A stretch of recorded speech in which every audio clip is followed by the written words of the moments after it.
Hi Nicoletta, welcome to the GAC RMHC Golf Classic. Just want to give you an opportunity here to view your swing at regular speed.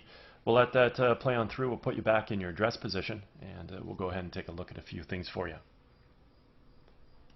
So while we get you back here in your setup, let's take a look at your posture, which looks great. We've got your spine nice and straight, not a slight tilt. Legs come down into a nicely unlocked position. Your arms hang down pretty nicely off your tilted spine, and the club works out to the ball. So achieving really good posture here, also in association with great balance, looks terrific. Let's also observe your alignment. We can see your feet running in this direction. Now we carry that out towards the fairway, and theoretically your club face is supposed to run parallel to your feet at address. Parallel lines on camera would have an appearance of converging, so we can see here that you're set up also with fantastic alignment right down the center of the fairway, so that's great. Let's go ahead and do a little split screen comparison here between you and we'll use Chella Choi.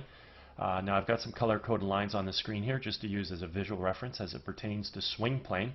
And what we want to see here with Chella is as she initiates her takeaway, she's going to create good shoulder rotation, bringing her arms and her hands back as well as the club. And we're going to see the club coming back directly along the red line, which means the club is coming back on a proper swing plane. Through the early stages of the golf swing, what we're also going to see is we want to start to create some good wrist hinge into play, where we're going to transition the club head from being below and in front of our hands to moving above and behind our hands, and that's what we see right through here. Okay. Once we create that motion, now we're going to work that golf club from red up towards yellow. When we finally set the club at the top of the backswing, the left arm of the club, we're going to be situated on the yellow line.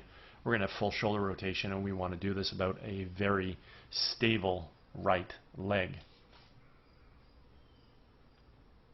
as we can see here with Chella. So that's perfect. I'm going to bring her down to here because I want you to look at her hand. So she has a good grip. There's three kinds of grips connection-wise. There's your overlap, which she has, interlock, where we interlock the left index finger with the right pinky finger, and then there's a 10-finger grip. But at the end of the day, the right pinky finger should be still right up against the left index finger. One of the things you do need to work on in your golf game is you have to improve your grip. Right now, you've got a split-handed grip. So your hands are very, very far apart from one another. And not only do we have that, but as far as the positioning being weak or strong, we also have to make sure that we're not holding the golf club incorrectly, where one hand's rotated too far left and the other's rotated too far right. It's going to have too much impact on the club face and what we do with our hands and our wrists during the backswing pertaining to wrist hinge. So let's watch you bring the golf club back to here. Hands come back great. You turn your shoulders. Everything looks wonderful. You get some wrist hinge into play. Looks awesome. And when we get to here, let's just go a little further so we can actually see your. Actually, I need to bring it down, but the red line's a little bit in your way. Hopefully, you can see that the right hand and the left hand they're just not connected. So that's what I was getting at as it pertains to making sure that we get a proper grip. Okay. So, anyways, let's get Chella back to the top of the backswing. Let's watch you complete yours and see where you get to. So when you finally get to the top of your backswing, you turn your shoulders really nicely. You got a pretty stable right side. You do lock your right leg up a little from where you were at address. So at address you had a little bit more flex in that right knee. And then when you come back, you lock the leg up. So one of the things you want to do is learn how to turn, not locking that leg up. The other thing we see is a little bit of compression of your arms to your core.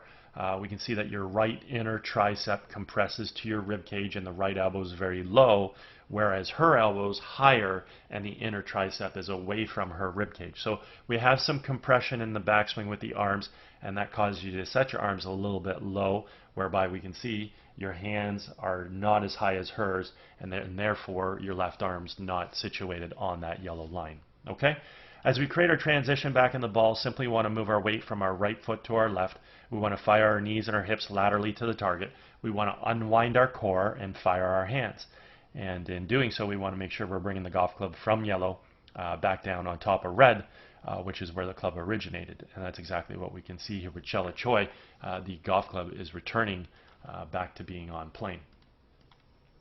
The other thing we want to observe at this stage of the golf swing is we want to observe that the relationship between the lead forearm and the golf club, I refer to this as the backwards check mark here.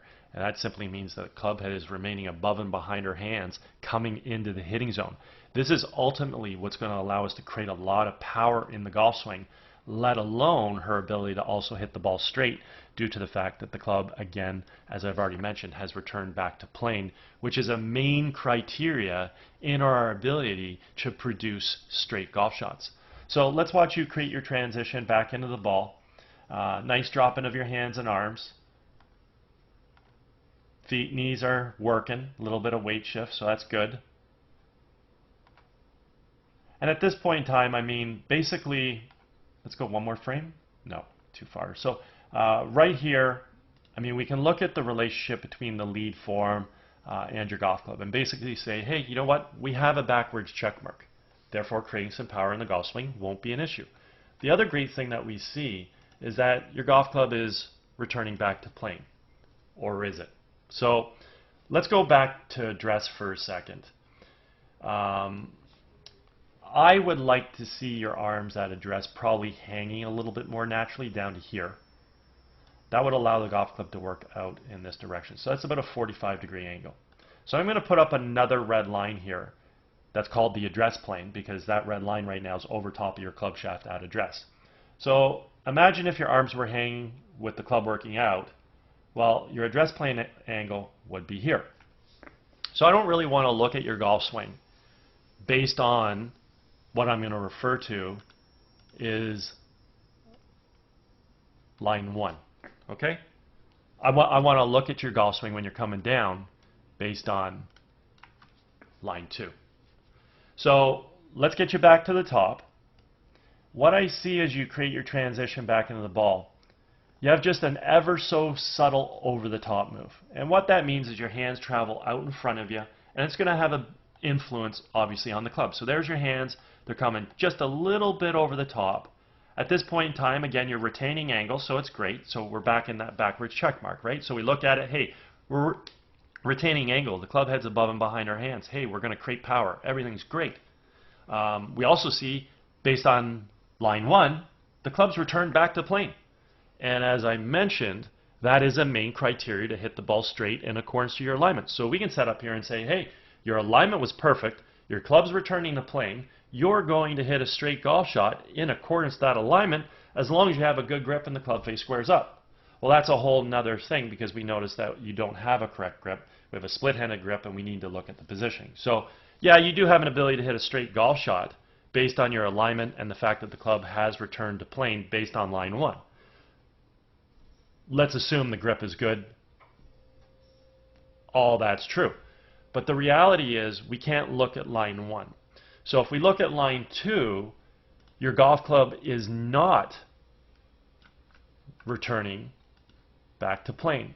You're actually going to be attacking the ball a little bit from over the top. So let's continue to watch this club come into the ball. So we'll go to the next frame.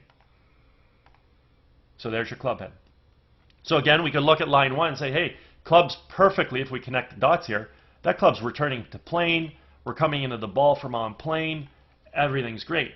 Only problem is, no, it has not returned back to plane because it's not returning onto line 2, which is the actual plane based on a correct setup. Okay, so you're coming into the ball what's called a little steep and a little from over the top. We go to the next frame, and basically we can track the club head, so it's here.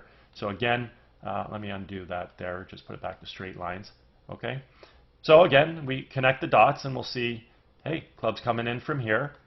Again, it's not coming into the ball from on plane based on line 2. So we're a little over the top, we're coming in a little steep, and therefore the club's getting stuck a little bit outside the golf ball, which I'll show you with respect to your path. So again, we can see with Chela Choi, her club did return back to her plane over here, and the club attacks the ball from on the red line. Or actually, in her case, it actually attacks from slightly underneath the line. So she's slightly underneath, you're slightly over top. Okay? So all it needs to really happen here is club face just needs to square up. And like I said, we're going to hit a straight golf shot based on our alignment because the club's coming into the ball from on plane. And then the last thing that needs to happen is have a good grip and square the face up. So at this point in time, now let's just get rid of all these lines, understanding this. And let's go to just before impact. And we can basically see, take a look at the path of the club. So with Chela, her club is slightly inside the ball. Yours is outside the ball. Her club expands out to make contact and moves through on a nice, natural, subtle arc. So look how nice and almost straight line that is, but obviously, you know, the golf swing is a circular motion. It's a subtle, subtle arc. Your club is outside the ball, dropping down and across. So it drops down and across, but then ironically, you push it back out. So that's pretty incredible. So unfortunately, you end up hitting the low inside of your heel of your club. You drive the ball down into the ground, and then as you move through that golf shot, you know, you've got good footwork carrying you through to a good finish. I mean, it looks pretty good right there. We'd like to maybe try and, you know, get you fully up off your right heel onto your toe, your right foot, and show us the spikes of that shoe. Get your hands a little higher. So yeah, that'll be some subtle refinements through the finish, but at least you are moving through to a finish, and it looks really, really good. So the reality is that unfortunately, because of this subtle move over the top, you end up getting the club stuck outside the ball, and you end up hitting the low inside heel of your club, which drives the ball down sort of into the ground and left. With the motion that you have, which is actually pretty athletic, your hands come back and they fire through great. You coil well. You coil back, you uncoil through. You've got good footwork that allows you to get through to a good finish. Your alignment's superb. Your posture, your balance, distance, pretty good. Just like to try and get your arms hanging a little more, get your hands a little closer to your body, change that shaft plane. Then really what it comes down to is making sure we have a better grip, and then just making sure and obviously I would like to refine the top of your backswing where your arms aren't so congested here.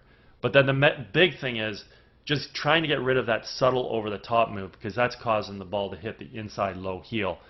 Because reality is, if you actually had gotten the ball on the face of the club with everything you're doing, you'd hit a pretty good golf shot. And you will find at times you certainly hit much better golf shots than the shot we're seeing here. Because all that needs to happen is you just got to get the ball on the face of the club. And obviously from swing to swing to swing to swing, that's going to have to happen every now and again. Okay? So your motion's much better than the result.